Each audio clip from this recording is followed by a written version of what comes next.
interesting one. Can't be speaks big issue, sir. Big issue, lovely. A nice big issue.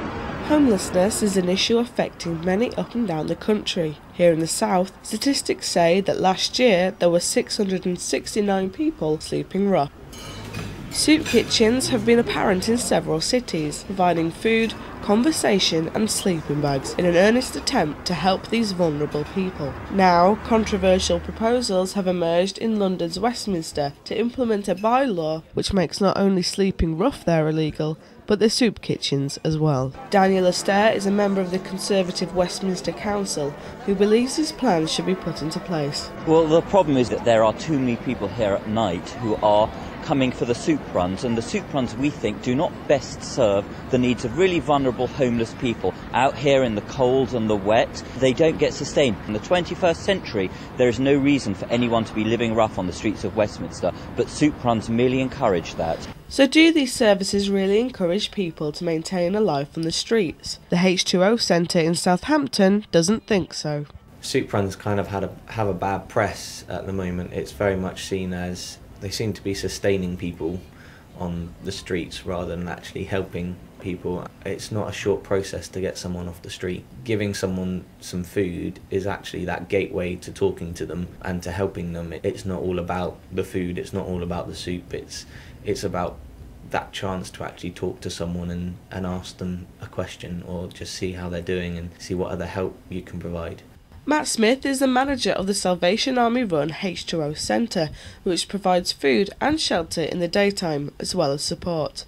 I mean, I hope it doesn't filter through. London is a central place, it's got lots of other support and day centres, but I mean, if this filters out throughout the rest of the country, there are places where a soup kitchen and a soup run is the only support for homeless people. It's said that there are up to 100 people there a night for soup, you know, surely there's a need there somewhere. Another person who is concerned about the plans and whether they'll spread across the UK is Kat Bevis, the Education, Training and Employment Coordinator at the Centre and for Southampton City Council. She believes that the figures collected by the government of those sleeping rough may not be accurate. You know, when the council statistics are just based on people that they find out on certain nights of the year, then it's not going to be the case. And also then people get moved on and hassled. Once you get settled, you don't sleep in places like that. I'm really concerned and disappointed that people are blocking homeless people from certain areas. And yeah, I do think it's filtering down already. Yeah, I just think it's appalling, really. For 5 years, Sid has been homeless. After getting out of prison, he moved to Southampton for a fresh start and gets by selling copies of The Big Issue.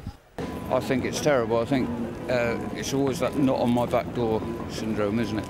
I think if they allow it to happen there, I think it will spread across the country, and it's picking on the lowest demographic as normal because people don't want to see it and are probably quite embarrassed by it. And some people are kind of they get embarrassed to come to talk to us, if you know what I mean, because they think we're going to be either drug addicts or violent people or drunkards or whatever, and we're not all like that. Some of us are just trying to get, you know, back on our feet again. Meanwhile, Matt Smith thinks that the government needs to be more compassionate when dealing with such delicate situations. You know, we've got a duty of care in this country to look after our fellow people, and we should be helping them in whatever way we can.